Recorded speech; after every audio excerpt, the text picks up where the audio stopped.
Hey, what is going on, you guys? Welcome to One of Each, the Dumb and Hungry podcast, where we talk about our food adventures and our favorite food groups. I'm Angelo, the Dumb and Hungry. And I'm Macho. Thank you for joining us. Hope you're doing all right. Macho, it's another week gone by. How are you doing? Yeah. I'm doing all right, just another day of the grind, or another week of the grind, I suppose. The grind, the corporate American grind. Living the dream, right? The American dream, sure. Yes, where we work many hours so that we can pay for things that are probably too expensive and to support. Like rent. Yes, like rent. And to participate in leisurely activities and served by people that, unfortunately, we have the burden to basically support their living wages. Because corporate America refuses to do so. Enough about that. What's going on? What else is going on? I went to Disneyland the other day. Disneyland. Great. My last trip there for a long time because a friend of ours got us in for free. And that won't be happening anymore. That's right. When it's when it ain't free. It's just hard to justify. Once you get that taste of the benefit, I guess, it's totally different. You totally see it differently. Like, that's great. Okay, so tell me about your date Disneyland. It wasn't so bad. We were asked to meet up at 8 in the morning to get in for parking purposes. So that was fine. I was able to wake up, no traffic, the dream. Parking could have been bad actually, because I guess the line got too long to get into one parking lot, so they coned it off. But by the time that we got into that section, they reopened the Mickey and Friends parking lot, thankfully. Interesting. Like as we were about to turn away, they opened up the cones to let us in. So okay, very convenient. That lucked out there. That's good. Yeah, I mean, not too many rides, honestly. We did Rise of the Resistance. That was the first thing, of course, because that was the shortest that line was ever going to be. And it was still half an hour, but that's short for that ride. Do you remember when we, when that ride first came out, and I think we had visited there early on. This is still, obviously in the peak of COVID or it was just before. Oh, I'm sorry. Yes, it was January 2020. That's right. And, they had the reservation system and, you had to get a lottery basically in the morning. You had to go through this almost like a lightning round of, reservation. And, if you're lucky, then you get something, and, hopefully the ride didn't break down before then or something. Yeah. But even then the wait was still at least an hour.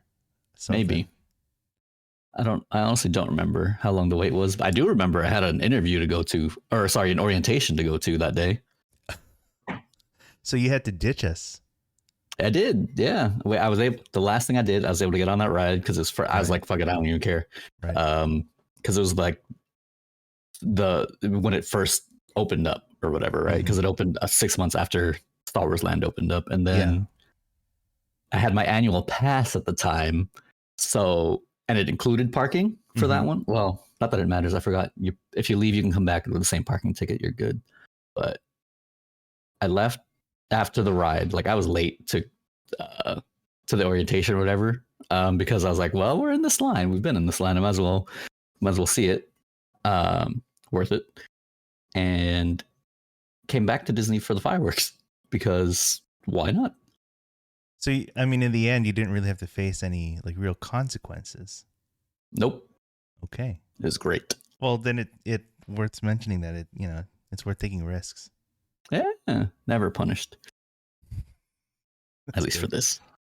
So you did a Rise, and you did that, and then what else did you get to do?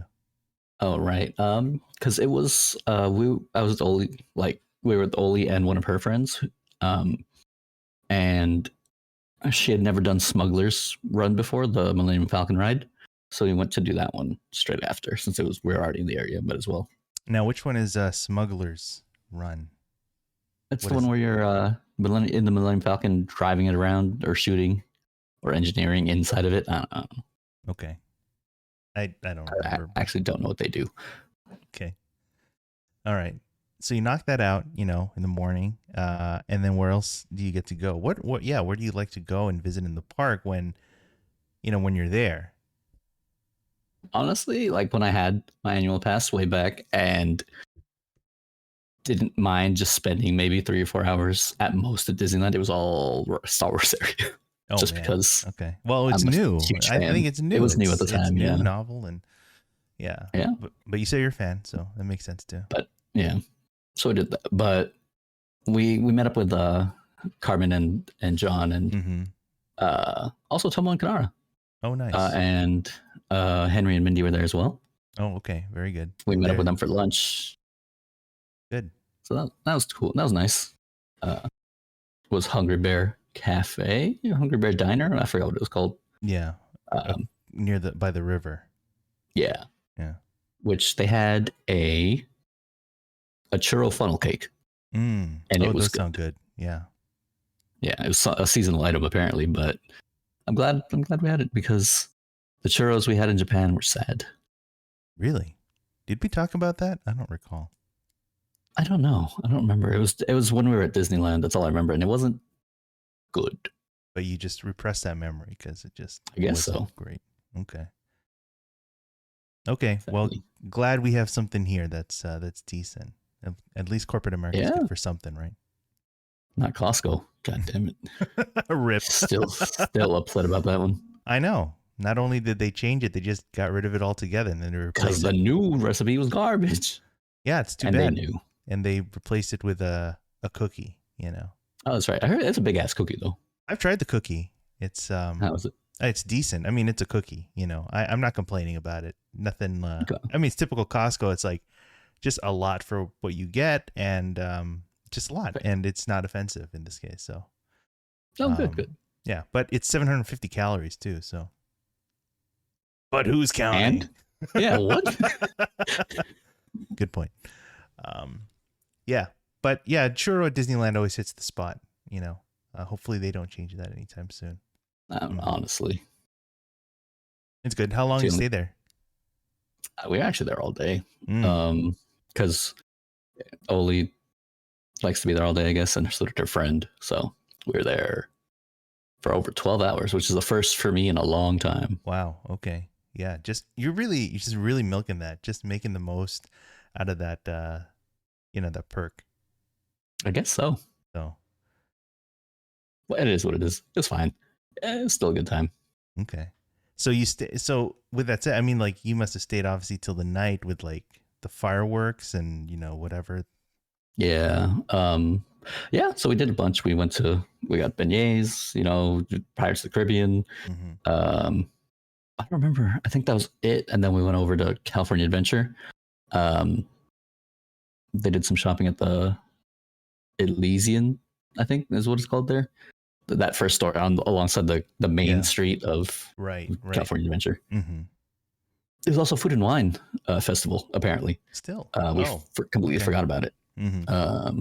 Not that we had any of those offerings, but it was nice to see, like there wasn't anything that really captured our interest for Food and Wine. Are there any rides there that you'd like to go to or visit when you're on that side?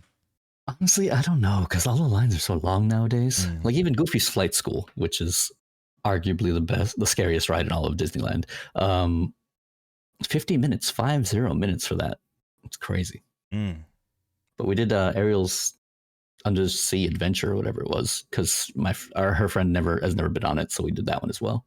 Yes. So it was nice, just good to sit. Yes. Yeah.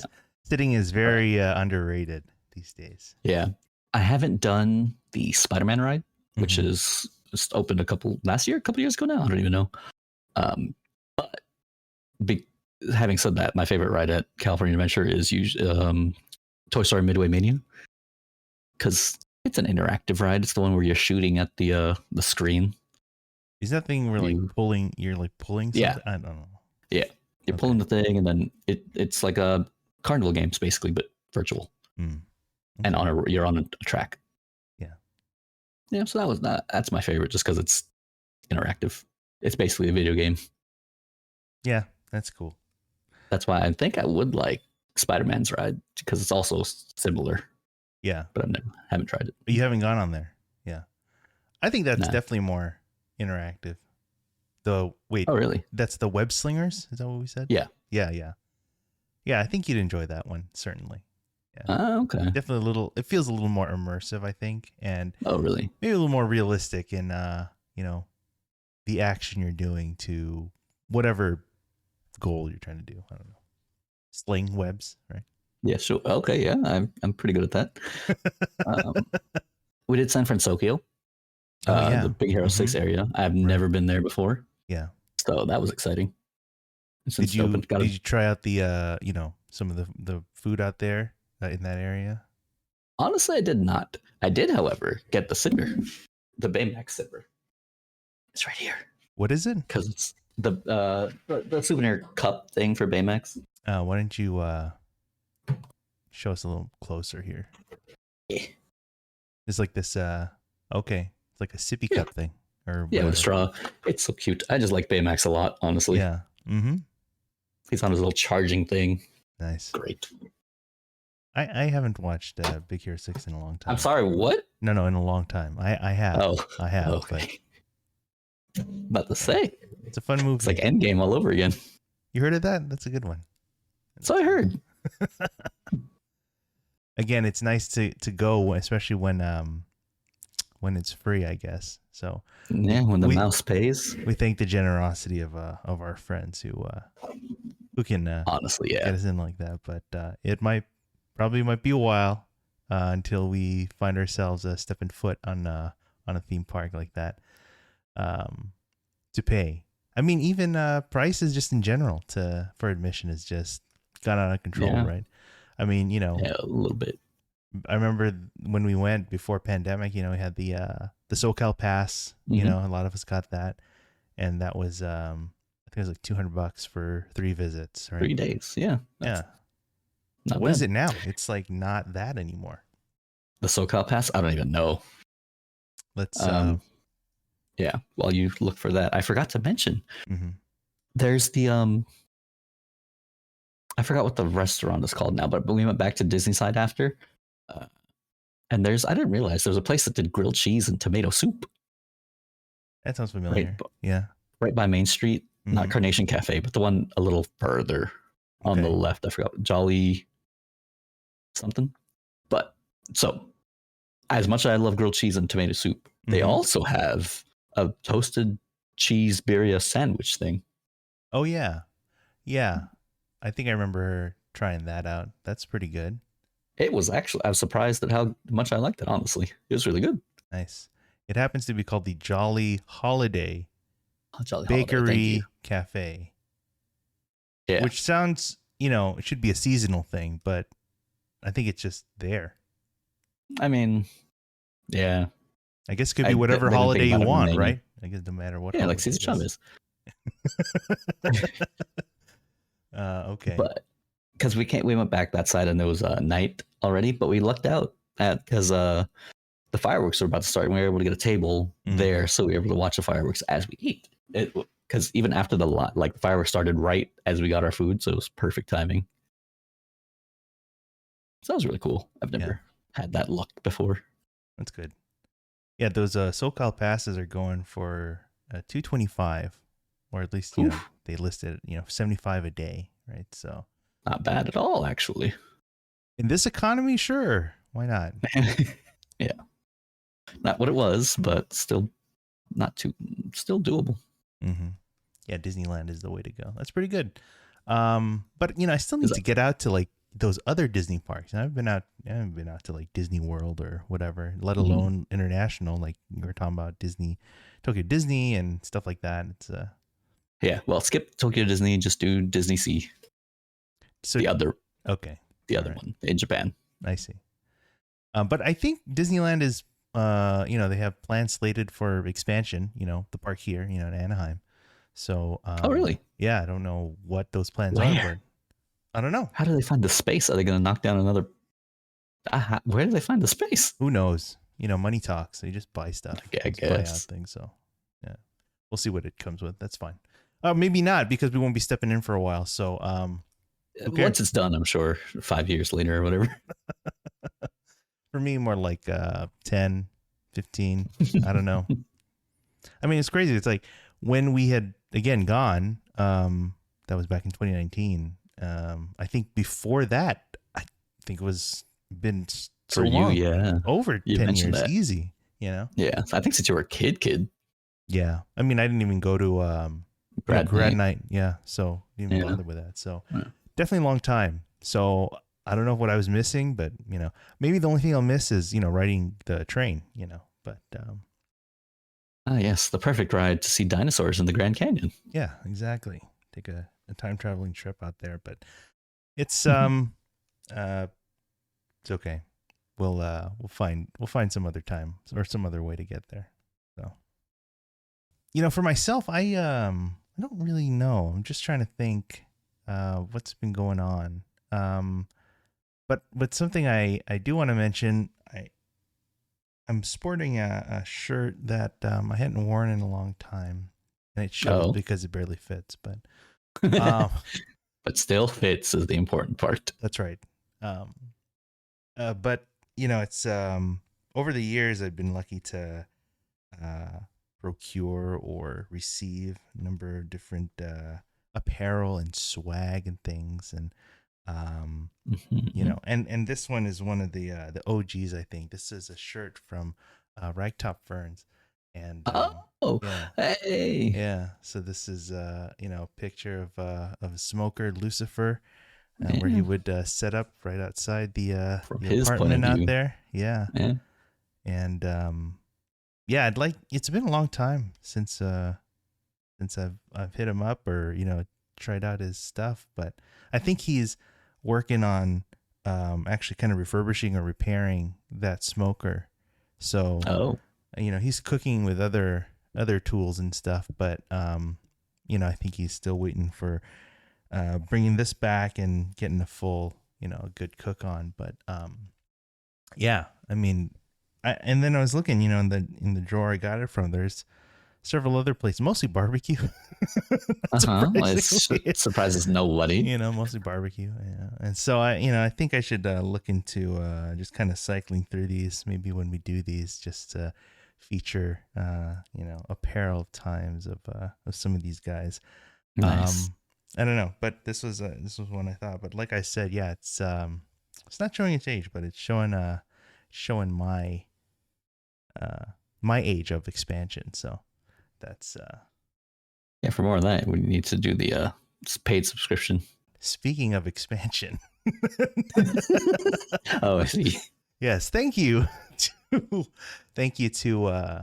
our listeners, our viewers, our little community of people who tune in and see us do whatever this is.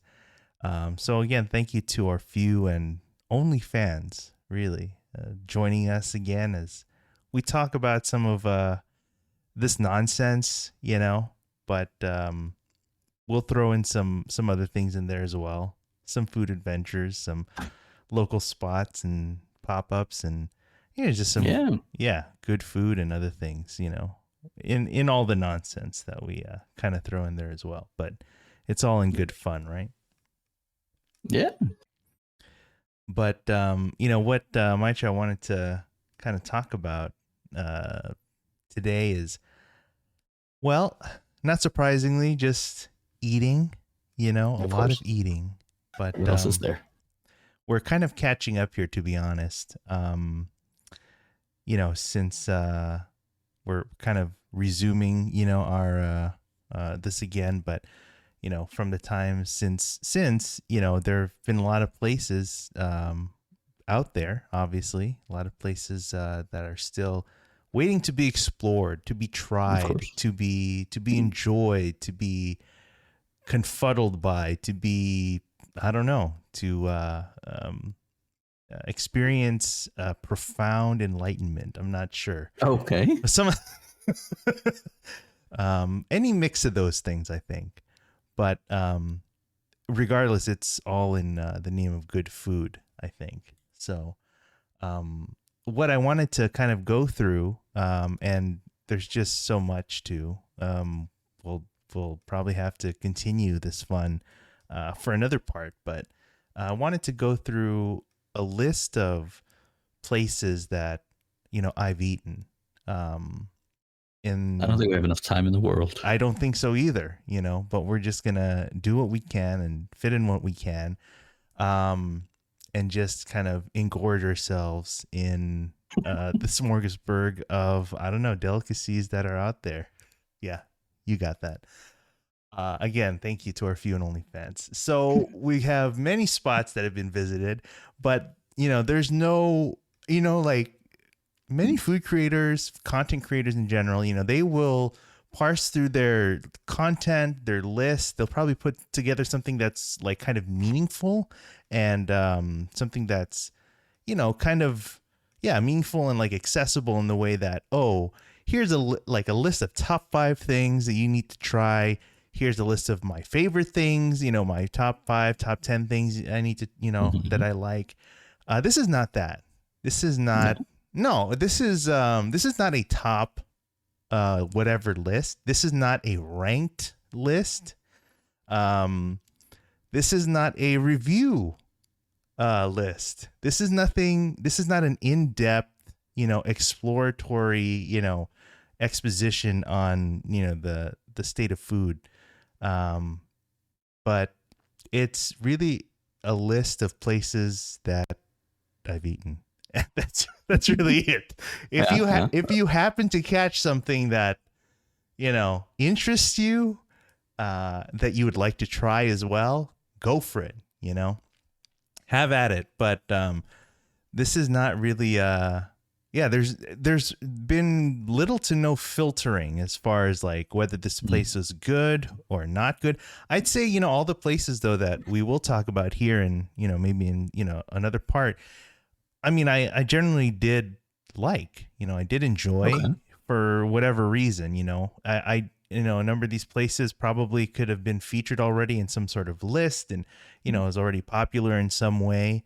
But some may not. Some may be places that I have not tried before or places that, I'm sure I might have seen on someone else's social and just wanted to try it for myself.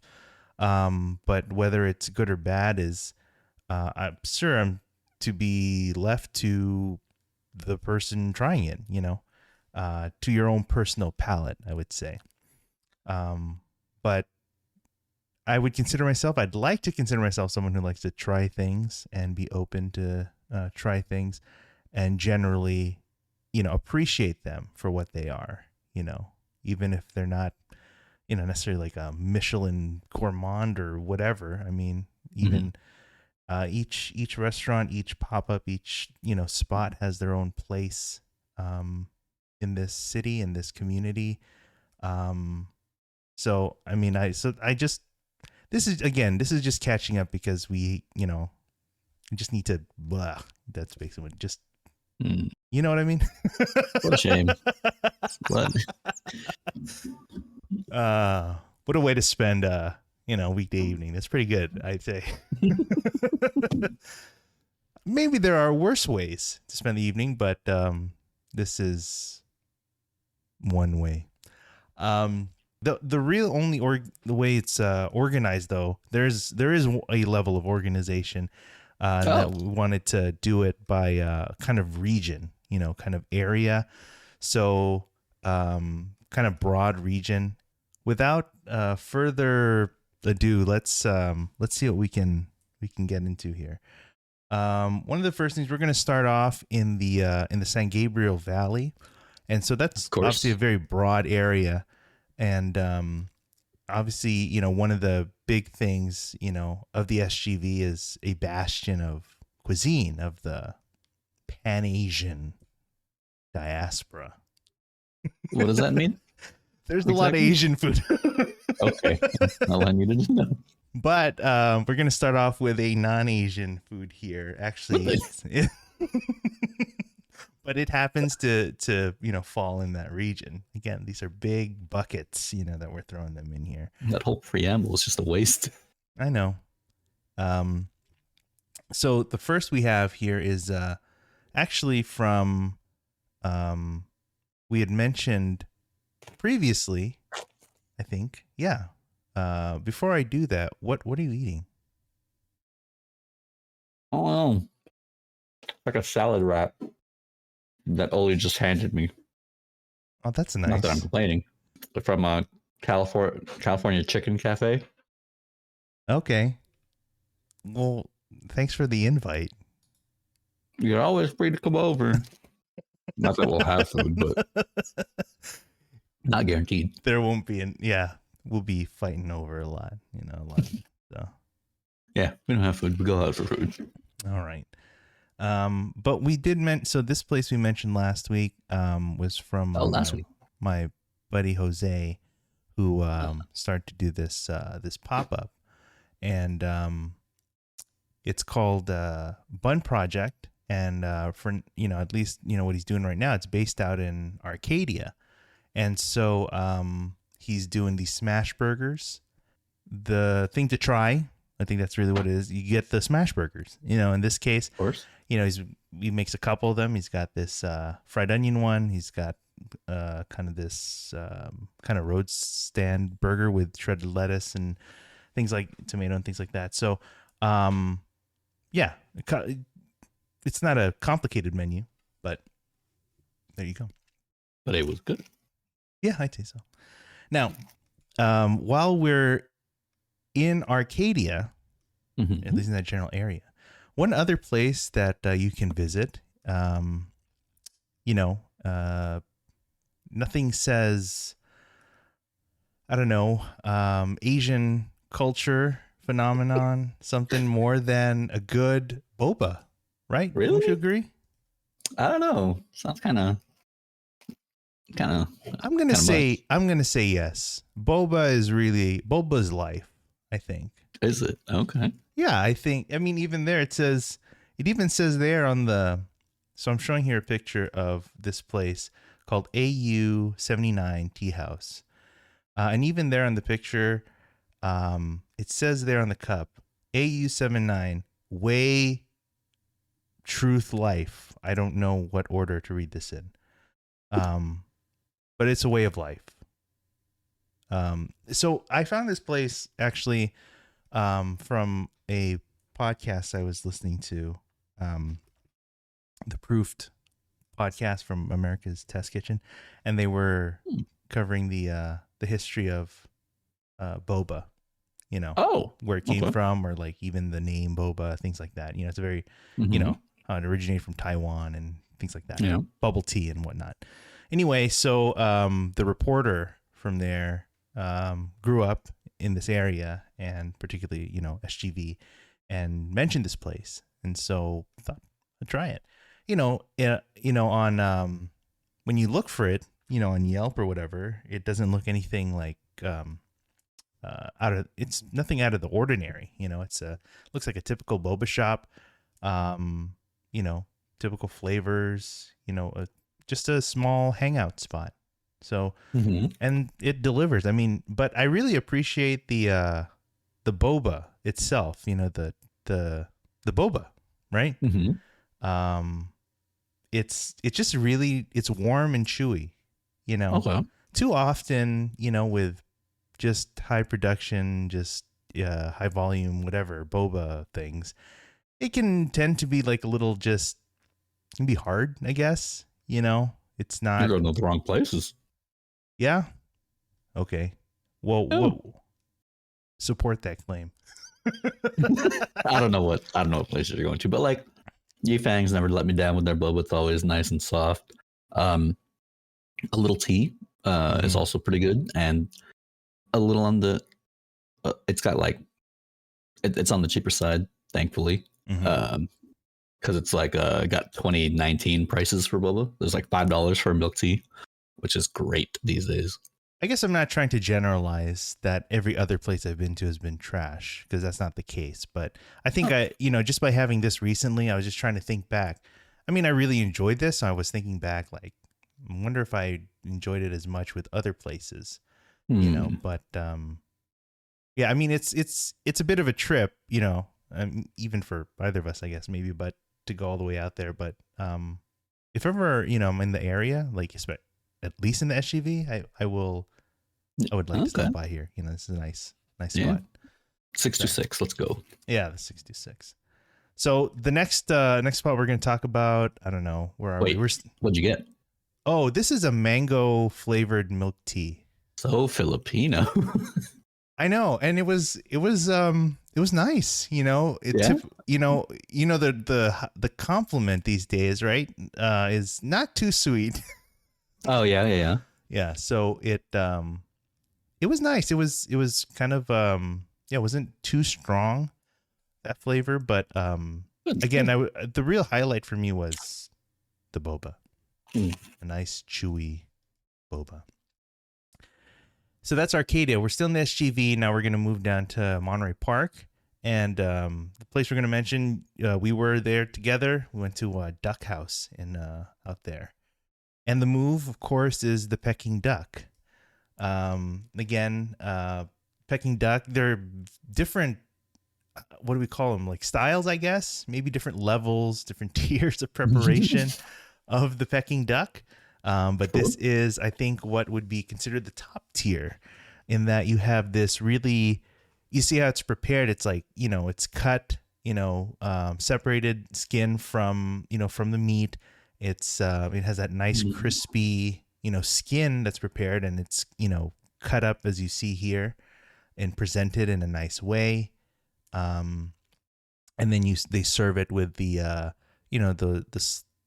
sliced vegetables and the what do you call those? The Chinese pancakes? tortilla. Yeah.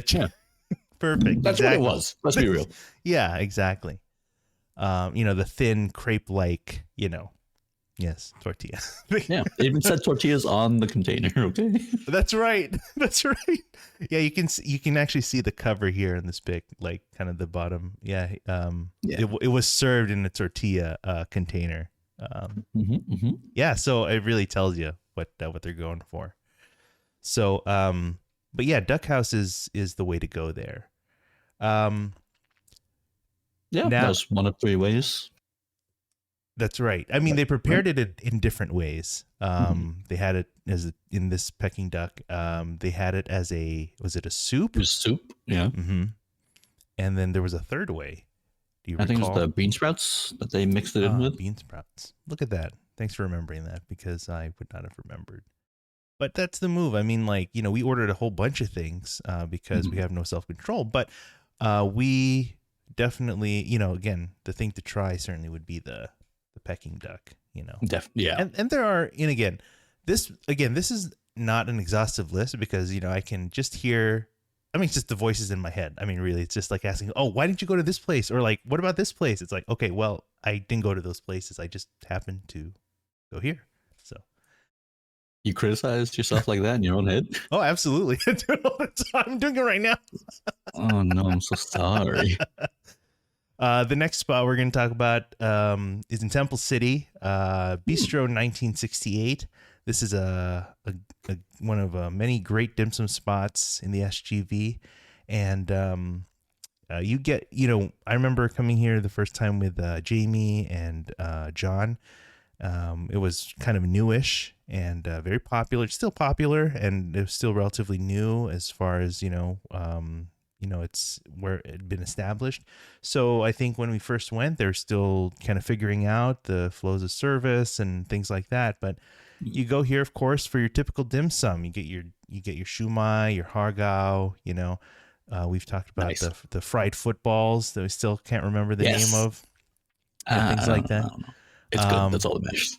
But they serve them. It's higher quality. It's larger portions. For dim sum, right? Larger pieces. So of course it comes at a higher cost. But I think in this case, I think they deliver well, and something definitely to try. So that's out there. While we're in Temple City, another place you can try if you're looking for a desserty thing, is this place called Coconut and Company. I assume that's what Co and Co, but they want to be slick with the naming. So, Yeah, that's cute. yeah.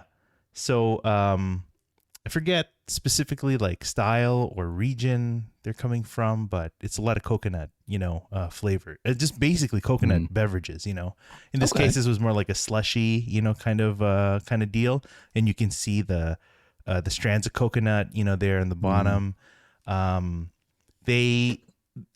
was here with Jamie, and she had found the spot, so we tried this. And they were nice enough to also have us try a couple like dessert things that they had. They have this this kaya dessert. Kaya is like a combo of coconut and pandan. So yeah, it's kind of it's not as strong. Are you okay? I don't know. Hold on. Hold on. Let me get it. What the heck? Well, hopefully Machi is okay. That's fine. Okay. Just throw on the bed again. Yeah, easy peasy. So we were talking about coconut and coconut desserts. So yeah, that's the move there. We had Jamie and I had gone here after we had visited. We had dinner in Pasadena, and that's at a spot called Colette. And so what is that? What we're showing here is the dish of crispy. I forgot the exact name of the dish. I think it's crispy chicken skin, but it's crispy stuffed chicken skin with the shrimp paste. So they actually take out they separate the chicken skin, right? They fry it, and then they place it with this on top of this shrimp paste. So definitely a worthy dish. So Colette is kind of a Canto style, restaurant. They also do dim sum, on I forget when, but they offer dim sum as well. But we were here for dinner, and this was the thing we wanted to try. So that's what we did. Looks good. I mean, anything with extra skin chicken skin is great. It turned out really nice. Really enjoyed that. So we wrapped up. Actually, we've conquered the San Gabriel Valley. Conquered, you say? And now we're gonna march over to the other. March, you say? That's right. We're gonna march on over to another valley, the San Fernando Valley. There's a couple places we're gonna highlight here. The first is in Studio City, and it's this spot called Borecas, and Borecas is the actual food. It's an Israeli dish of you can see it's a flaky pastry filled with savory fillings, whether it be like cheese or mushroom or spinach. There are different types of fillings that this can have. And it's served with, you can see these boiled eggs, some pickles, the red, there's the larger red container is tomato pulp, and I think the darker red, I think that's what they call the shug, which is a spice. I'm sorry? Shug. Yeah. Okay. I know what I said. And so that, I think whatever you get there, I think you'll be happy with. It's not, obviously it's not a sweet pastry, but it's really flaky. It's nice. It's pretty satisfying. They also have a sweet item that's not traditional or typical, I should say, like with the chocolate filled boreka. So it's more of again, like a sweet pastry. But yeah, that's a great place there. In North Hollywood, you'll recall actually this spot of salsa and beer. When recall?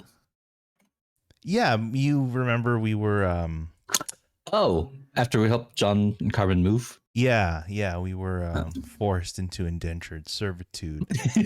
And so we got paid in our favorite currency. That's right. So salsa and beer is a valley. I say a valley favorite. I mean, I can thank Jamie as well for introducing this spot. I don't know, way back. But this is a place that a lot of people, I think, it's if you know, you know, it's like a good neighborhood spot. It's a small chain throughout the valley. Okay. Just Mexican food, but like in big portions. You know, you Yeah. recall. Yeah. Good times. Yeah. Do you remember what you had? Because it was quite something. I think it was a chimichanga. No, I don't think so. Let me look in the archives. Okay. What did you have? I think I had like a chili relleno, you know, I think an enchilada. But, you know, again, above all else, in this case, this is where you want to go if you want just large portions, you know, at a good value. And Salsa and Beer also has like salsa bars, so you have like various salsas at various heat levels and flavors and stuff. And what else? I mean, they also have this bean dip. I don't know if you remember having it. It's like a spicy, kind of a spiced bean dip. You know, I do remember that. Yeah, it's kind of with cheese, bean and cheese dip. It's like it's a little That's addicting, you know, but salsa and beer is the way to go. So anyway, with that, now we've conquered the San Fernando Valley. the whole valley, the entire valley. Okay. So now we're going to make our way over to, I guess, this region of central Los Angeles. So this is, you know, the majority Spa of 4, if you will. What's that? Spa 4. Yes, exactly. As LA County workers would call it. That's right. So in central LA, there's, you know, we're going to go, we're assuming this is like, you know, this is proper, like LA proper, you know, we had the, you know, the valley, and that's part of LA too, but this region of central LA includes LA, but we're going to break it down into the different neighborhoods within that. So the first, we're going to start in the northeast LA area. And I have a note here. We have our friends, obviously, you say. But then we have our friends too that are also part of conversations and things. Your real friends, God. But I think we need to make a distinction. I think something definite that kind of distinguishes one from the other, and doesn't necessarily elevate one over the other, but it totally does. They have a team name. Therefore, they are the true friends. All right, so we're just them. Well, we are the OG friend group. Sure. But beyond that, we also have, I'm calling them Team XDR. So this is a way to give them a name without actually naming them. But Team XDR now, we tried out a restaurant in Eagle Rock called Chifa. And Chifa is, I think it's actually the name of the style of food of the intersection of Chinese and Peruvian, you know, cuisine. So that's where, you know, you'll have, I forgot, you know, this is a noodle dish here, and I already forgot the name. I didn't write it down. I just remember we had like lomo saltado. We had this dish. We had beef hearts, which are the anticucho. And we had like this order of fries. They call them Chinese fries with bomb sauce. So I just remember those things. But all of these dishes, you know, were part of the meal, and they were definitely good. So this is, again, Chifa in Eagle Rock. And it's like in Eagle Rock where it like kind of starts to border between that and like Highland Park. So it's... that makes sense. Yeah. So speaking of Highland Park, then you can... we visited Joy out there. Yeah. So when you're Joy, you can get things like the dan dan noodles, like beef noodle soup, the Hakka mochi. You remember that? That's the yes, with the peanut. There's peanut and there's sesame. That's what it was. Yeah. Yeah. So those are good things to try out there. Dang. Or sorry, bang with TMXDR, huh? Again, not their idea, but I've been replaced. You can still make a comeback, you know. I don't know. It's all part of my master plan. Succession, is that what it is? I don't know. Yeah. The training has begun. Yeah.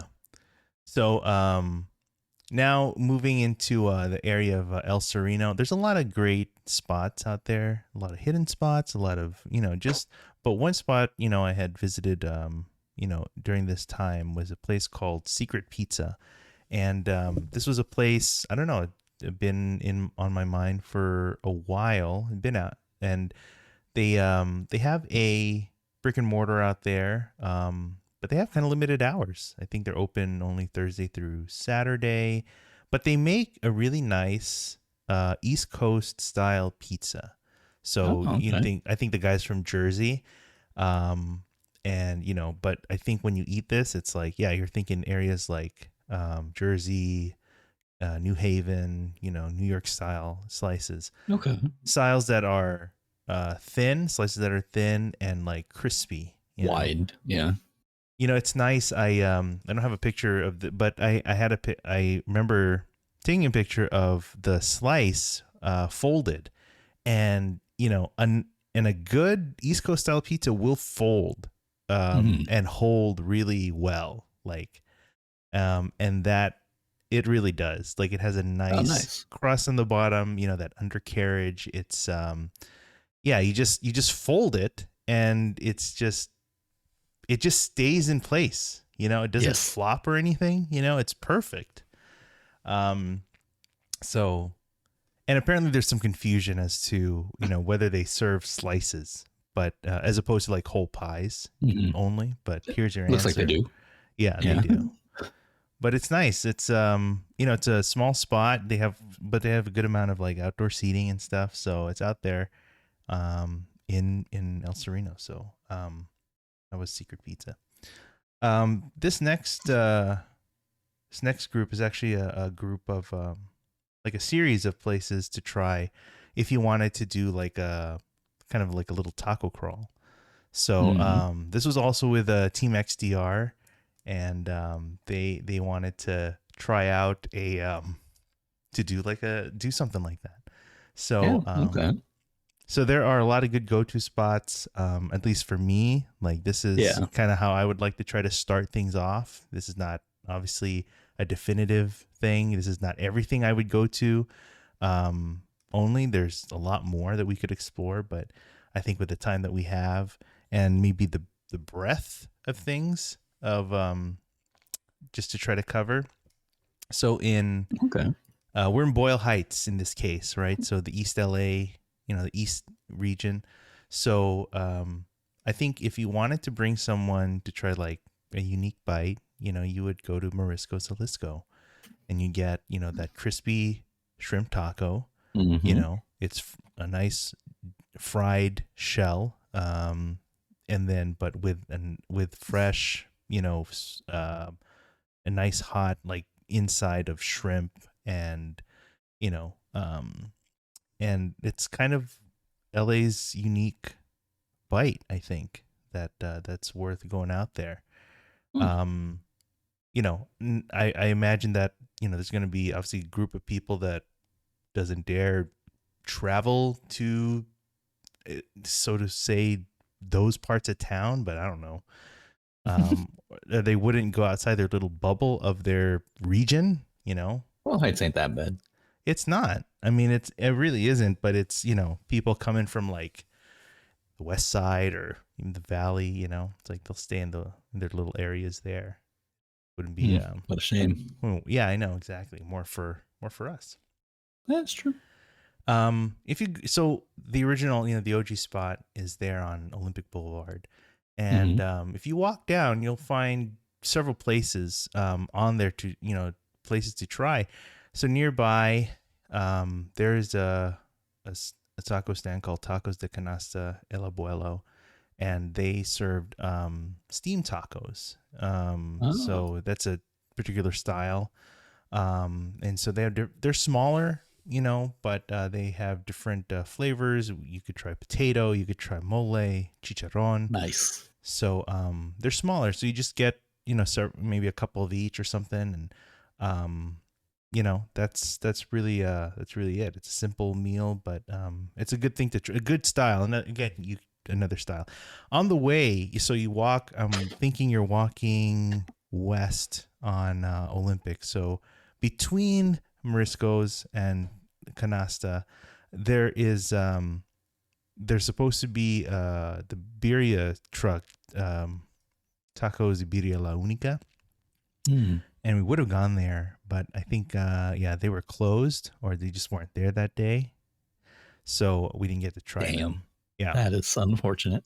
Yeah, it's okay. We will get to where we had birria later, but yeah, we don't have that style, that popular style, the really red, kind of style taco there.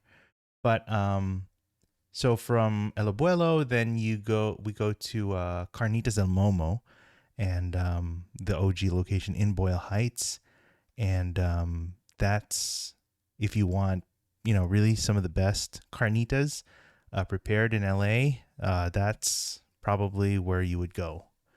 They have their Monterey Park location, and I think there was some, let's say, drama or just something going on there. But if you want a brick and mortar visit, then you can visit them there. But I think as long as they're set up in Boyle Heights, in front of the house that they live at and prepare out of, then I think that would be a nice, better experience overall. And it's great. I mean, it's again, some of the most flavorful, tender carnitas you could try. Next on that tour, this spot called Chiosu. So this was kind of a last minute sub. Not that I wouldn't have included this in a taco crawl, but just I did kind of have to change to this because the original plan, original spot we were going to go to was closed. But so forever or no, just I'm sorry. Just okay. I think this was during holidays, so holiday hours or something. But the place we ended up at is Chiosu, and Chiosu is probably a good example of how you meet Lebanese and Mexican together, or maybe Oaxacan, I think more precisely. On the menu you can find things that are Mediterranean or Lebanese, like chicken shawarma, these types of plates, kebabs, and things like that. And then they also have tacos, similar proteins. They have, but they also have like a falafel taco, something that. So you see this intersection again of these flavors and these types of foods that are coming together that influence, a lot of the food that we enjoy today. Even the example of like an al pastor, on a trompo, is the influence of the shawarma on a spits, right, of the Mediterranean style. So Chiosu is a small spot, nothing too fancy or anything. There's only a few seats outside. It's really a takeout window, but that would be a good place to try and as well. One other area in Boyle Heights, particular, is Birreria Nochitlan. And Maicha, I hope you remember we had visited there a while back. This is I forget where. I want to say 4th and something, but it's in Boyle Heights. This is one of the definitely one of the original spots for traditional birria. And when I say traditional, that's using goat, instead of beef. And so you go in, it's actually, it's not a very busy, I mean, at least at times that we go, not to say that there's not customers, but it's a relatively quiet spot. When we go, you get a plate of the goat birria, and they just serve it, a plate of it with some tortillas, and then just simple things of onion, cilantro, some hot sauce, right, salsa, but really there to just focus and enjoy the goat. I think the owner had I don't know, it'd been a while, but the owner had passed away. But obviously the family and they're still operating there, still preparing that. But yeah, that would be a place. That's a good place as well to try. And then this spot, there is one spot here, but it's not Boyle Heights. It's but it was part of the taco crawl. So we're talking El Russo. And so we found ourselves out in Echo Park for that. So El Russo, flour tortillas, some of the favorites, I think. And as far as proteins, you have asada, you have chile colorado, you have chorizo. So I think overall, the asada, I think, is the one for me that really stands out. But of course, the tortillas, the flour tortillas, are just really very nice, soft. I mean, I think we've talked about how we enjoy a good flour tortilla, and in many cases, we probably prefer it over a corn or masa type of tortilla. But whatever they're doing with their style, that's Sonoran flour and Sonoran style, they're doing that really well, and we enjoyed that a lot. So so I guess that kind of knocks out going to Boyle Heights and also doing a little taco crawl, and so how much of that list overlaps with your go-to like intro starter crawl, like the one you did with Maria, for example? I think a lot of these were there. Okay. Definitely the first three. I don't remember if we went to Nochislan. I would have taken her there too if I could, but I'm trying to remember now. But it's all a blur, Okay. But if someone else asked you for another one, is that the? So the other one I would have gone to, maybe a couple. Of course, we talked about La Unica, right? For beef birria. They also make goat birria too, I believe. But so Chiosu, I said, was a sub for another spot, and that spot was Tacos Arabes. So that's another great example again of having the the influence of that kind of Mediterranean, Lebanese, intersect with like Oaxacan, and Mexican. So they have what they call the taco Arabes. Actually, and then as across from Mariscos Jalisco, there is another stand called Los Dos Chingones, and they make carnitas, and they popular on social for making like a chilaquiles, like carnitas burrito. So you have the tortilla, and it's filled with the chilaquiles and the carnitas, and it's like a breakfast thing. So you have a fried egg in there somewhere too. So pretty big. It's a lot, but it's excellent, right? Nice. Yeah. So so the Tacos Arabes, I think what makes it stand out is, of course you have things like maybe like a pork or some sort of asada or something, but the bread, really it's more of a bread than a tortilla. It's kind of like a pita, almost in this case. But I'm only aware right now, at least from my limited knowledge, Tacos Arabes doing that style of taco, at least in this region. I don't so, or at least something that at least I'm aware of and that does it well, that people like enjoy and talk about. So that's that would be in there too. Yeah, there definitely needs to be more taco crawls, put it that way. Of course. But so that takes care. Like I said, we are moving from Boyle Heights, and we are moving into Chinatown. And there's one spot I wanted to talk about in Chinatown, actually a spot that has since closed. Yeah, it's a spot called Angry Egret. Is that right? Angry Egret Diner. Yeah, in Chinatown. And their last day was on New Year's Eve. but this is from Chef Wes Avila, who's known for Gorilla Tacos. He has a couple other spots too, but I think he had closed. They closed this because he's actually doing a new project. I think in Beverly Hills of all places. So he's it's not hurting or anything. But this spot, is just meant to be kind of elevated, kind of comfort type food. We have this burrito.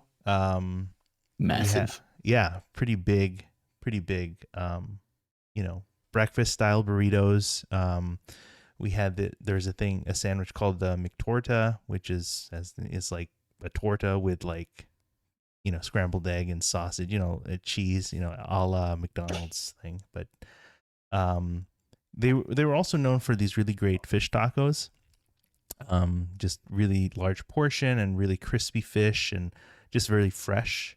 The burrito here, by the way, I think it's called the Porky. I think, yeah, because I think it was Nice. yeah, because you see this large portion of egg, but then there's also surrounded with pork as well. So, and then I think one of the last things I tried there was a ceviche dish, which I also enjoyed. But yeah, I just had to try all of those things. I'd only tried them a handful of times, and I'd wish you just wish you had a little more time to try them out again. But you got to enjoy, I guess, the times that you are able to.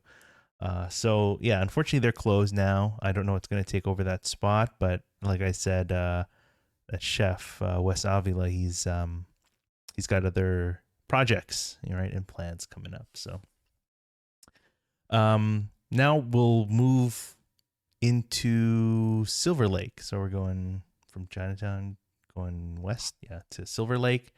Technically we touched Echo Park because of El Russo, but we're going into Silver Lake. So a couple places here. The first is this restaurant called Simone. And all I can say is this is just another, this is a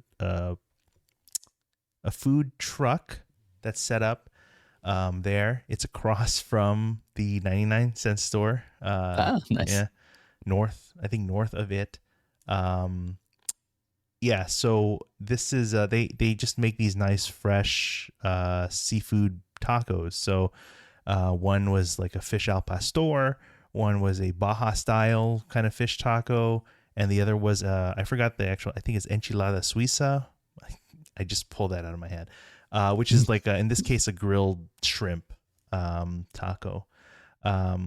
So yeah, I mean all of those flavors, whatever those were all just wonderful. And what's nice is that they have like a little salsa bar, like 5 different salsas, different varying levels of heat, varies of flavor. Each one is kind of unique. So, you have these little containers that you can get and like fill them up. So I just tried a little bit of everything. And they're all like really potent, as far as flavor and spice.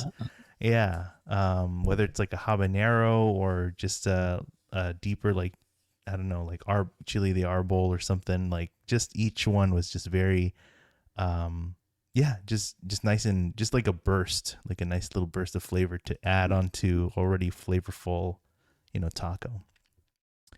On tacos, we did mention this spot previously. This was Mid-East Tacos, which again it's adjacent to where we were just talking about. Yeah. Again, the landmark of the table. 99. Yeah, exactly. So this is a good this is a good example of combining Armenian flavors and like Mexican cuisine or whatever. So we have a falafel taco. We have, I think this one was a shrimp taco. There are other tacos as well, other proteins that you should just get. You should get there's the steak, there's chicken. So all those proteins, whatever those are, whether it's a taco or I think they have burritos. I need to fact check that, but the tacos at least are definitely worthwhile. So that's Mid-East taco, and again they're a relative newcomer in that neighborhood. Although the family that comes from is no stranger to making excellent Armenian and Mediterranean, kind of flavored cuisine. So good spot. Then one other spot in Silver Lake, mentioned from time to time, is Pazzo Gelato, which I will say again for the record that John has gone, and there is photographic evidence. It's irrefutable. Okay. And this was before the advent of AI, so it's definitely there. Also gives me an excuse to mention Patrick as well, because he kind of would bring us here from time to time. But Pasta Gelato, I mean, that's just a great small neighborhood spot. If you appreciate a good gelato, that would be a good place to go. Unfortunately, I mean their timeline, I guess. I don't know. I don't really know what the timeline is, but okay. But there's always discussion as to the when and whatever it is. But I hope I really hope it doesn't play out that way. But they might. I mean they have their neighbors next door of the Big Hitter Salt and Straw, super popular. I still see people going from one spot to, I mean, there's just, I mean, it's unfair to just say, but anecdotally, like there is traffic, right? There's a degree of popularity for both spots. Like I see people in both shops. Now, as to whether one serves more than the other, I personally don't know. But again, while Pazzo is still around, would be good to visit there. I mean, for a gelato, you get a traditional like pistachio, but they serve different flavors every day. So I think you check their social, they'll post the flavors that they have for that day. But, I like the Reese's. The Reese's is nice. They have a cheesecake, my chow. So those are good too. And their sorbettos are also quite good. Not that I don't like getting sorbets or things like that, but I don't know. I always gravitate towards, the dairy and the cream and stuff, right? But the sorbettos are also quite good. So Pazzo out there. Now we move further west, moving into Hollywood and Thai-town. So the first spot actually is a Thai restaurant. Thai-town obviously is like Thai restaurants. But one spot I wanted to mention there, I remember going to is Ruan Pear. And that's definitely one of the more popular spots there, but they make great quality Thai food. Some of the things that I would get there would be the pork jerky, any sort of seafood soup.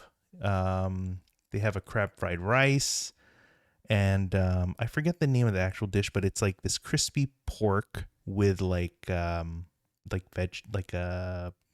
vegetable. That's all I can describe it as. Whatever that is called, that would be a good thing to get to.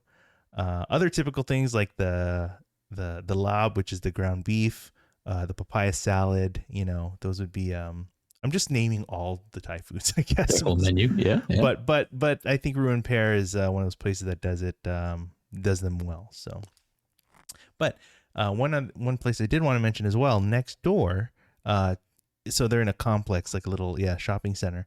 But there is a dessert place that they own that they had recently opened called Kanam Wan, I want to say. I don't know. You just read these things and you never really know how to say them, and you hope you don't butcher them. But if you do, you just apologize. But Kanam Wan is like Thai flavor gelato. So we were just talking about gelato.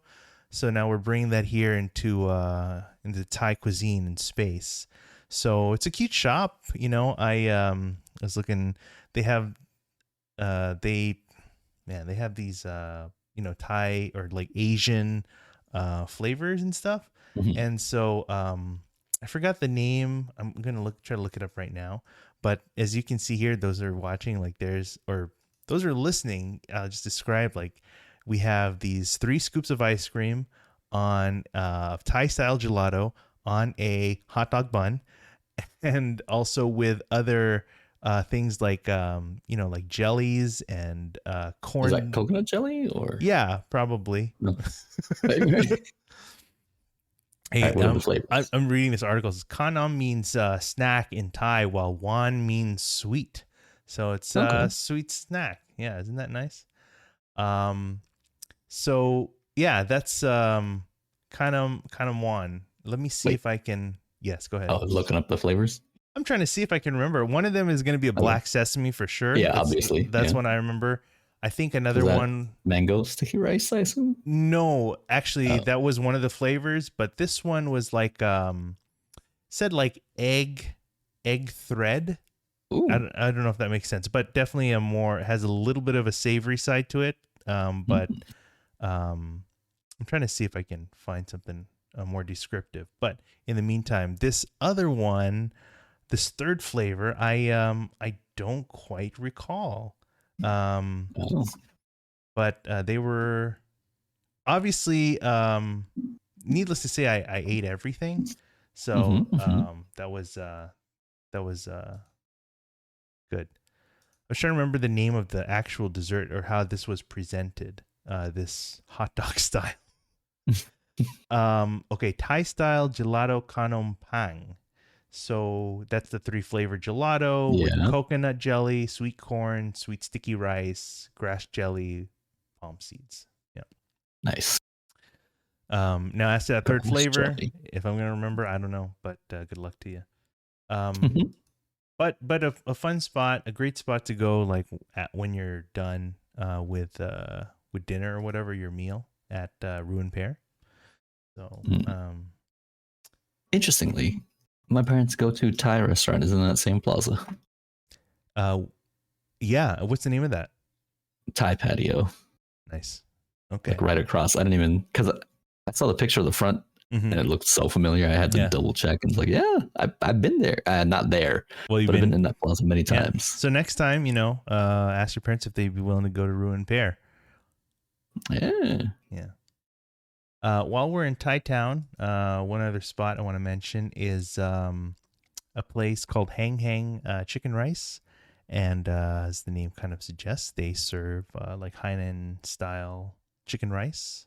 Mm-hmm. So Makes in sense. this case, I'm ordering like half and half plate. There's dark meat, chicken, and then there's also half of that plate, which is crispy fried pork. So Hmm. either way, can't go wrong. Um, and then they also serve, a bowl of like a chicken broth as well, and then you have, your different uh, little top, things to pair it with, some ginger, some scallions, things like that. But you can see here it's a sizable plate, served on top of a bed of well flavored chicken rice. So this place has been very popular. Definitely gotten a lot of attention. So just be aware of that. Mm. And it's not too far. It's just maybe a block or so west of where Ruin Pear is Oh, on really? Hollywood. So yeah, that'd be the place to go. Now, while we are technically in Hollywood, I wanted to shift over to East Hollywood. Now, this, like I said, a lot of these pictures are unfortunately potato quality, but hopefully it just gets the point across. One place I'd been wanting to try and did get to try recently was Safi's. And Safi's comes from the chef and owners who run Bestia and Bavel, Mm. just very Mediterranean, forward flavors and menu. So this one is technically a more casual spot. They have some dining indoors and outdoors, but they have like a large bar counter area. You get a lot of good drinks and things like that. But they have a lot of great dishes. What we see here is this pita with lamb. It's very fresh, very flavorful. Lamb. They call it a sandwich, so I'll go with that. But what's not pictured here is a Hug. yeah, thank you. what they picture here, not pictured here, is the hummus that was also consumed with, along with like a couple of slices of uh, it's bread, definitely bread, but it's very good. It's very excellent, like very soft. Okay. It's just very fresh, very soft. House made bread. Nice. That pairs well. It just, you scoop up the hummus with it. It's just it's pretty much perfectly paired there. They also have soft serve, which I happened to try, which was also quite nice. Now we jump to a little south to K-Town. Some older familiar grounds there, I'd say, my chow. Oh yeah. Two spots I wanted to mention. One was Korean barbecue. Can't talk about K-Town without K barbecue. And so one spot I'd visited is called Korean barbecue. That sounds familiar. Yeah, they're down on Vermont. They're on Vermont and more south. Yeah, I've been there. Closer to like across the street from what is it? Game Dude. Yes, yeah. exactly. Yeah, yes. Yeah. Mm-hmm. So I enjoyed that because yeah, the place is nice. They have different tiers, right, of the Ace, but the highest tier is like $40. Includes all the meats. And I don't know if you happen to see it or had it. They have there are two items that are included in that top tier, which are K-pop inspired meats. I don't remember this. Yeah, I think one is from Blackpink and the other one's BTS, I think. Of course. And I think it's just like some protein, like let's say pork belly or like sliced pork or something, and then they add this like a sauce on there. I think that's kind of like what the move is, for those. Okay.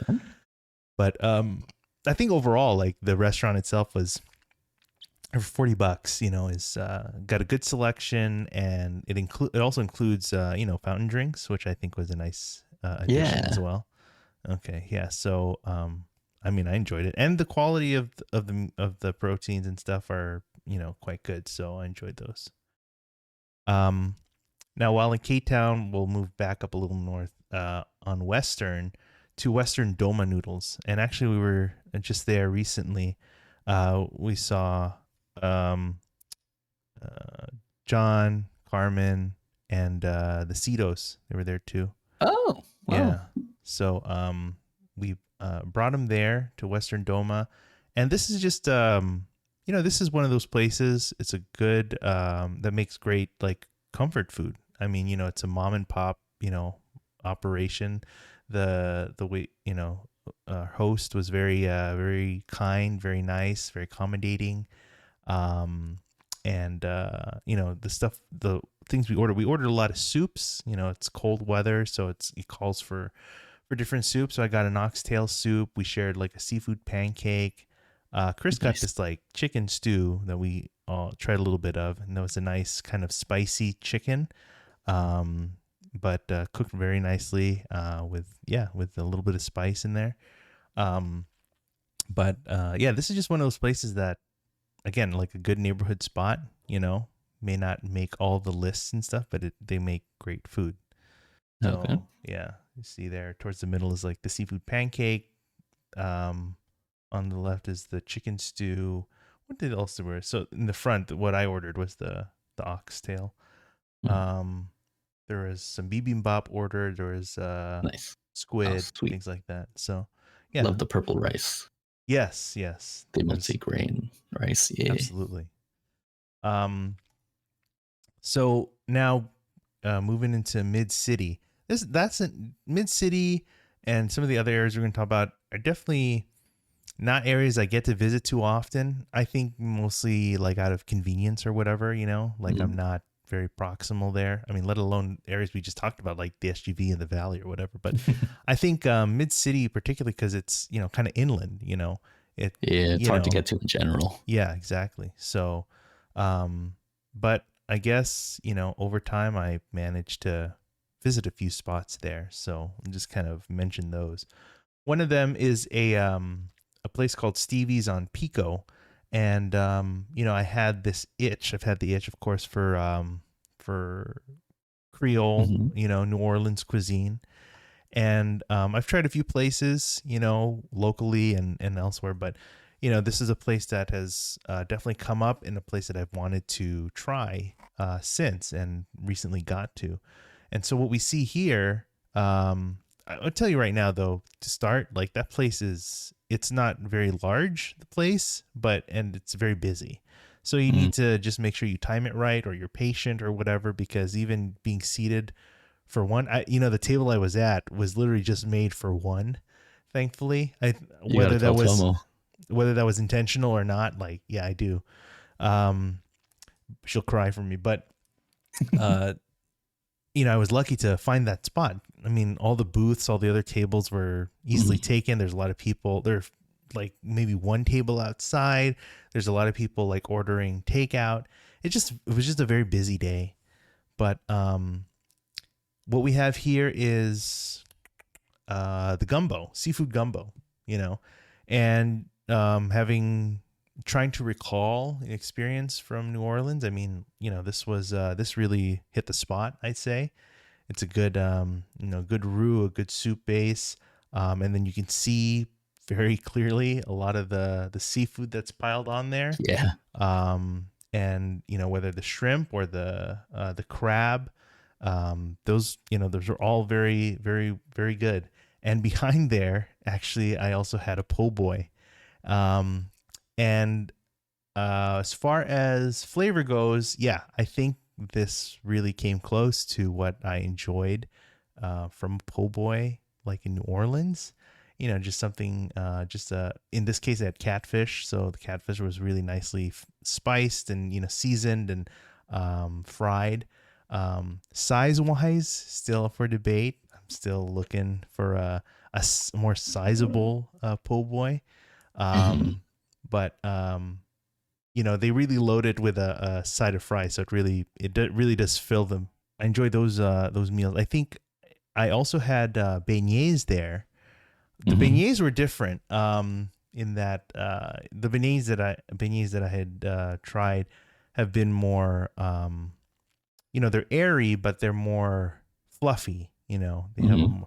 these beignets were more like flaky. Dense. Oh, flaky. Yeah, yeah.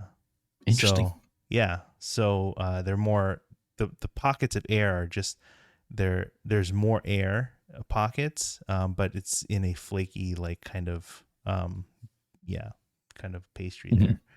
So but overall, yeah, I think the prices here, price point wise, it is a little higher. I think you could get away with sharing these. Like, I could, like, even us, maybe order a third entree. We could share this. Um, I think price wise, it might be, yeah, something you'd need to, maybe think about or whatever, if you want to enjoy that on your own or with someone. So, but that's Stevie's on Pico. One other place here we want to talk. No, there are a couple actually. The next one is actually a pizza spot, also in Mid City, called Pizzeria Say. And Hmm. all I can say about this is more what people have described as like Japanese Neapolitan. So that Neapolitan style. It's a thin crust, not necessarily crispy, but it's got there's like a little bit of a char in its cook. So this one has garlic and mushroom. So Okay. obviously the mushroom, it's like a more meaty kind of quality. But yeah, this was very well made. I mean, I think this place is not, again, it's not a large space, but I think it is meant to be a more kind of elevated kind of spot. Even though it is casual in its vibe, there is a little elevated quality to it. Um, and I think personally, I think if you're there just to try it out, I would just get takeout, because I think, at least in my case, um, uh, to dine in would have probably taken longer to, Mm. get that settled. But uh, getting takeout only was relatively quick for food to prepare. So I just wanted to try the pizza. I didn't necessarily need anything else. So this was a good spot. So yeah, it's kind of Japanese Neapolitan. I'd like to try it again just to try some other types of flavors and just try to see how, like, what that really means. But yeah, it's fun to try. One other spot in Mid-City for pizza is Apollonia's, and they still have a moment. They've had a big moment. They're down on Wilshire, like near the tar pits or whatever, like kind of in that area. Sounds familiar. Yeah. So, I mean, they're not a big spot. I think a lot of people just order for, usually going to get takeout. There's not a lot of seating. I think they only take cash, which is crazy. But they make, I think people who have it, they argue that they make some of the best slices or square pizzas. So, and they also serve stuff with hot honey, if you recall. Nice. Yeah. So ever since the time I tried it, I've been very into hot honey pizzas. Good. I passed this all the time on my way to work when I was working at the other office. Yes, that's right. And it's so unassuming. I never would have guessed. It's unassuming, and I think like the hours are a little off, not off, but like they're not like typical hours, let's say. And of course, they could sell out this and that. So, and again, cash only. So got to be ready. Yeah. But Apollonia's, I enjoyed those too. As far as like for the slices, like a thin slice, a good crust, something that folds nicely. That's a great one. And then as far as a square slice as well, can't go wrong with either. Now we continue. We're still in Mid-City. A couple more places here. One is Irv's Burgers. So I don't think we've been to Irv's. We haven't talked about Irv's. And actually, Irv's is really originally based in, I'll say West Hollywood, and that original location is still there. I think the original owner was considering on closing shop and retiring. Whether because it was time to retire or there was, the whole COVID thing, and hitting hard. But someone, I believe they found a business partner or something to, and kind of continued operation. So the owner's still there. They're still serving and cooking, but out of the West Hollywood area. But I passed by here on my way from back from some of the places we talked about, but I was on my way back, and this Irv's is at the corner of Pico and La Brea. And if you recall, well, that's not too far. This gives me another excuse to talk about Patrick. This is near where he is. And this actually was the former location of Top Round. Now, I don't know if we had gone there before or if we've gone there together. No. So Top Round, it's like an Arby's. They do like roast beef sandwiches. Okay. And they do them like smaller, like sliders. So, but I guess they since closed, and Irv's is now taken over as this other location. Yeah. Okay. Because I used to pass by this all the time too. This was not unassuming. I was always late to work, so I never stopped by. That's funny. Yeah. So what we seen there is just a burger, just a double burger, cheeseburger, and in that, I guess it's just a good example of what a good burger is. I mean, I don't know. It's got shredded lettuce. It's got tomato, pickle, sauce, American cheese. I mean, I have not been to the original Irv's in West Hollywood, so I don't really know. I don't have that same experience or whatever there, but I'll just say that I did enjoy this burger. So even having a full day of eating beforehand, I still enjoyed this burger. So, okay. But again, like I said, it gave me a good excuse to kind of reminisce a little bit there. How does it compared to In-N-Out? Because that looks like the most direct comparison. You think so? Based on the website, yeah. I mean, you know, price wise, it's definitely not at that price point. I think as far as flavor, I mean, it's a good.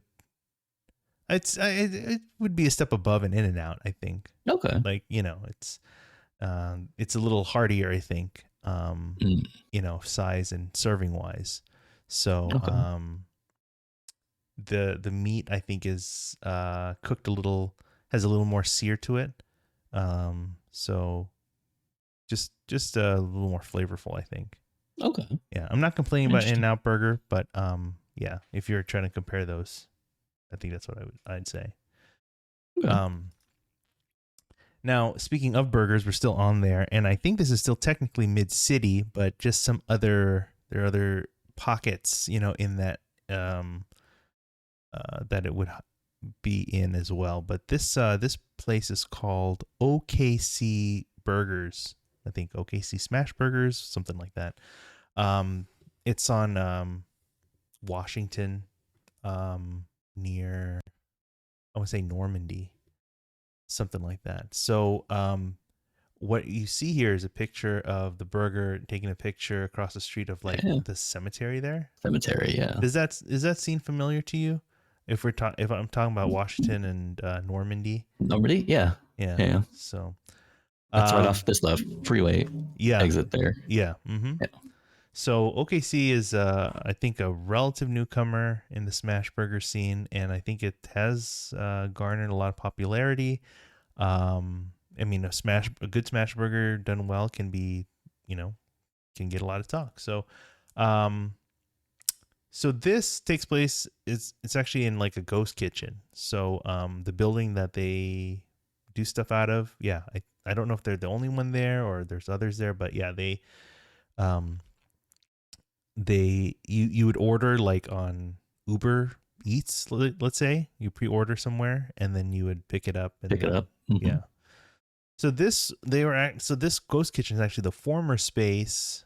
I mean, there are many spaces. I mean, many tenants there, but one of the notable ones was Le Coupe. They had worked out of there before, served out of there before their western location, and but now we have OKC. So you can see here OKC. It's got smash burger. They offer like different types of meat. So they're like Wagyu focused, but they have like an American Wagyu. They have a Australian Wagyu and a Japanese Wagyu. So obviously at different price points. I think this was like the American Wagyu. So you have the fried onion, you have the cheese. That's pretty simple. You know, I think there's pickle in there too. The bun is a little different, a little heartier. There's like a glossy finish on there. So it's a little heartier than a typical like white plushy bun. So it lends to like a different texture, I think, for the burger. It's sizable. It is sizable. So, but yeah, OKC out there. Now, now we are moving a little south, and there are a couple places south side that I'd like to talk about.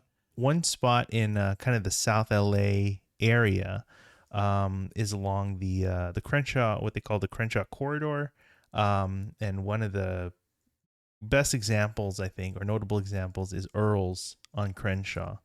Earl's is it's a restaurant that's been there for, I don't know, a long time. It's a well-known neighborhood spot, and they're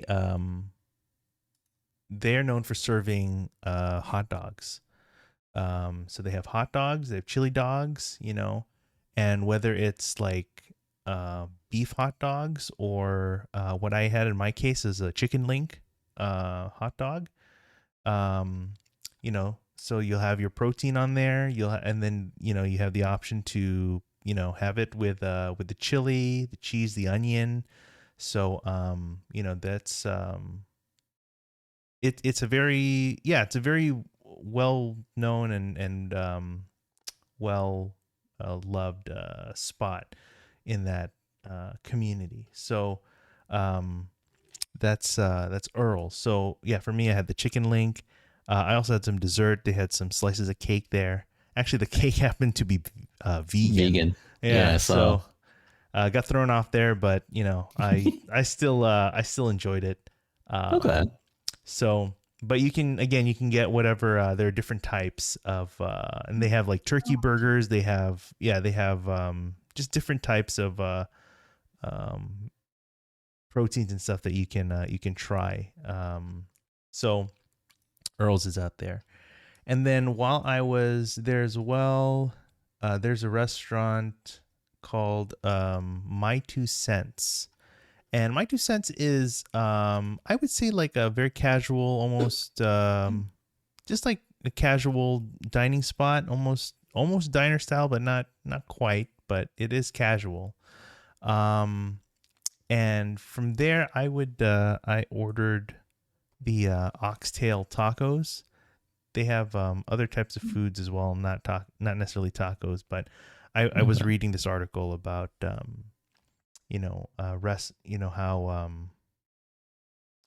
tacos have kind of and you know intersected with um Everything. everything, yeah, including black cuisine as well. So this is an example of that. So it was later in the evening, just got that sweet tea. We have some Nice. dirt. There's some dirty rice there as well. But the oxtails were like really nicely cooked. You can see it's like a really healthy or heaping serving of like parsley and whatever on there, but it's Mhm. not like it's not really overdone. It just really Oh, okay. helps to pare down the richness of the oxtail. But yeah, it's a good spot. Good spot. Dinner or breakfast, brunch type things would be good too. And then they also served up some cornbread as well. So Nice. yeah. Um, Now as we move south, we are moving into the neighborhood of Watts. So one spot, honestly, the one spot that comes to mind whenever food wise when I think of Watts is this restaurant, Hawkins House of Burgers, and they're a neighborhood staple as well. They make some really gnarly burgers, like really um, big burgers. So this particular one has, I think it's called the Colossal, comes with like pastrami, as you can Nice. see. But any of their burgers, they'll be generous. They're pretty hearty. They're sizable. Their fries are great too. Yeah, it's like in this small little strip of road, like in Watts. It's what was it's really a house, kind of converted to kitchen and stuff like that. Okay. And it's very popular. Like, you'll see like at peak times, this small stretch of road will be packed with cars. And, I learned that just across, is like this lot where Hmm. they do other business things there, but you can try to find parking for, while you're waiting. But it can get pretty hairy if as far as parking goes. So just make sure you time it right. But I don't think you'll be disappointed, when you have a Hawkins burger.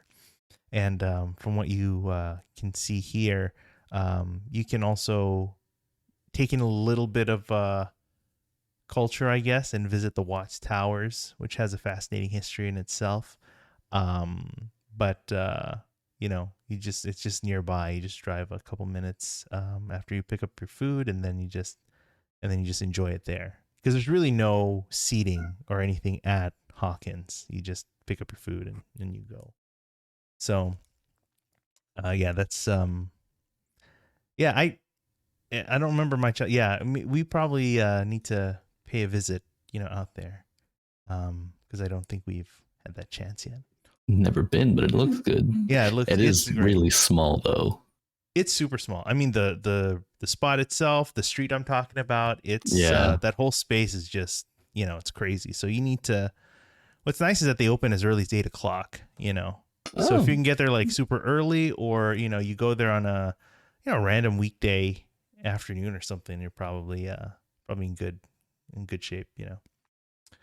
We're getting close to wrapping this up, so don't worry. We got a couple of places I want to talk about. We're kind of entering so I could say that we've conquered central Los Angeles. We've yeah, Sure. we've really stampeded through or something. So now we're entering the west side. There's a couple places here to mention, and this was namely my excuse to give a shout out to Oliver. I think we mentioned previously, but yeah, Oliver is Patrick's cousin, but he was nice enough to show me around Culver City and good spots over there. So one of the places we tried out there was Cerviteca. And so we had this serving of like loaded fries, these asada fries. You can see it loaded with the asada, the guac, the salsas, and on a bed of fries. So he was originally going to buy like one for me and something else for him, but I'm like, so I'm glad glad it kind of played out a little differently, but but the other thing he was nice enough to get me was this small order from Honey's Kettle, also in Culver. Just a nice, we talked about previously, but again, you want to get they have great fried chicken, but you also want to make sure you try the biscuit. So this is a plain biscuit, but they also have like a blueberry biscuit that people really enjoy. Like I said, this is like a fluffy biscuit, so nice and moist, and yeah, it's just it's a great biscuit. So I mean, and great food from there. So you can't go wrong. So I mean that. So I could say we've conquered the west side too, obviously. So okay. yeah, Completely. we are really really making progress here, making strides in really taking over the food scene. The greater Los Angeles area. That's correct. Yeah, the greater metropolitan Los Angeles complexicon or something. So, like I said, this was not a ranked list. This is not like a favorites list. But I can tell you that everything I had here, I really enjoyed. For their own reasons, the food itself, the context, I think, and the community, and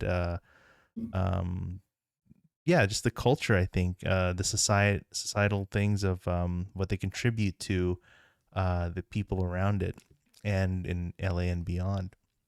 So there's definitely more that we get to that we'll talk about. We'll discuss. We're going to conquer the rest of LA and even a little bit of the OC. Oh no, we'll get there, but there's I don't know. Let me ask you, from all the rambling here of all the places that I've talked about, was there anything that kind of maybe stood out to you, or anything you want to recall from there? Personally, I am a dessert guy. I love desserts. That Denim one sounds very interesting. Yeah, definitely. Definitely want to take a look at that place myself. Okay, yeah. So we have all these places. I think what I'm tempted to do at some point, maybe I'll just throw these all into some sort of map. Oh, nice. And maybe I should do that. That's something that I realize I should do, but I haven't done. But it makes sense. I should just save places on a map that I've been to. It doesn't matter like whether they whether it was memorable or not, whether it was good or not, just places. So curious how that map is going to look. Yeah, it'll look. Is there a maximum number of pins you can put on? I don't think there are. I think there's a certain limit that Google's database can hold, but that's okay. But for now, we've come to the end of another episode. So thank you, Mai Chow, and thank you to our few and only fans for joining us. We're excited to bring you more of our adventures with good food and good people.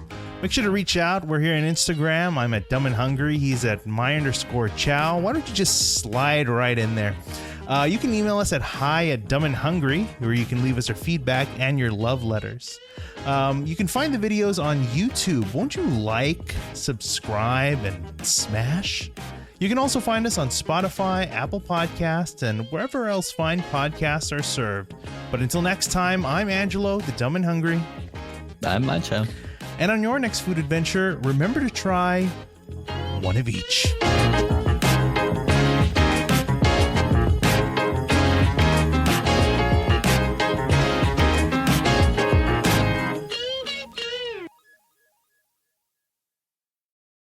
Hey, I wanted to just mention a few other things.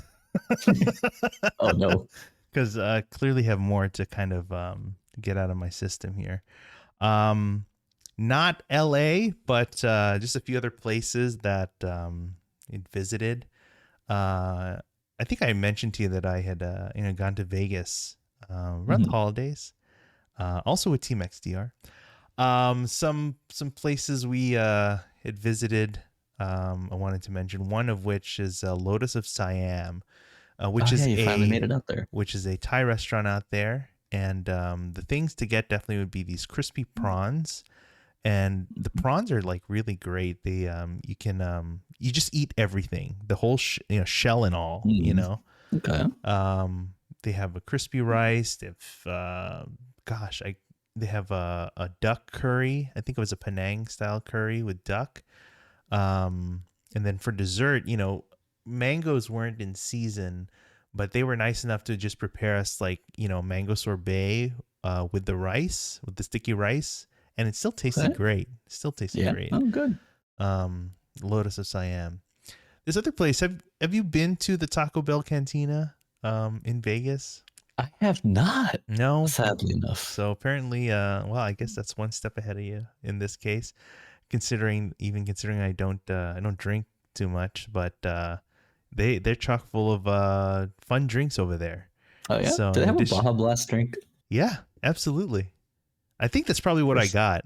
Yeah, nice. Can you show it? They sell them in cans now, by the way. Nice. That's a miracle. So you realize in years past they it's like it was always like a Taco Bell exclusive. Taco Bell exclusive. Exactly. Yeah. So I don't know when that changed. Or when they started just recently to do that. Yeah. Okay. Within the last few months. Well, you must have cases just stocked up, ready to go. Sadly, at the end of my stock at the moment. Last time I went grocery shopping, I couldn't find any.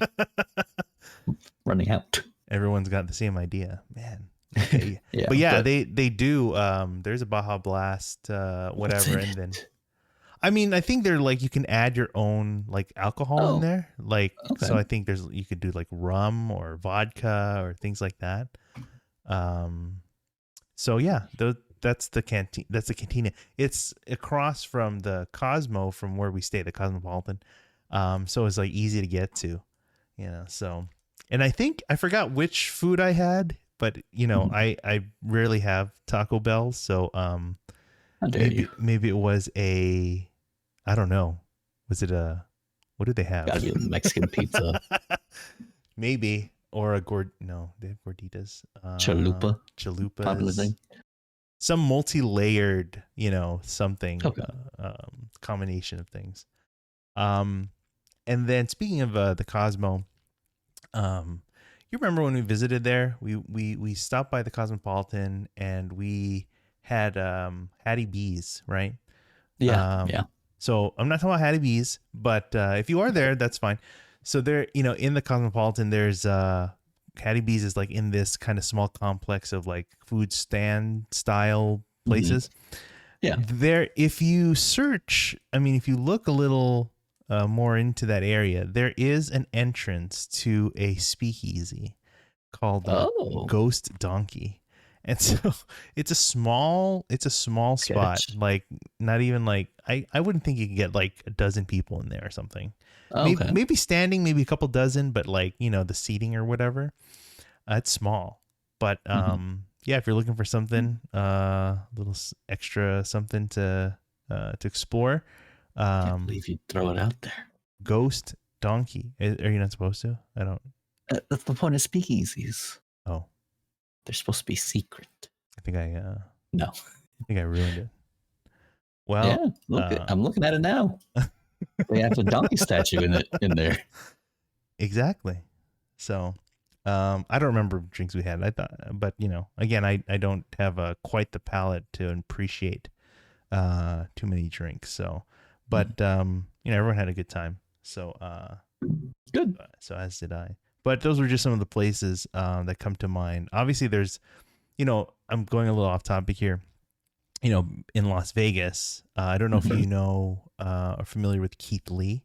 He's a content creator very big on TikTok. I mean, you'll see him on Insta and whatever too, but his biggest platform is TikTok. So he's based in Las Vegas, and he's a former, I think UFC type or MMA style fighter.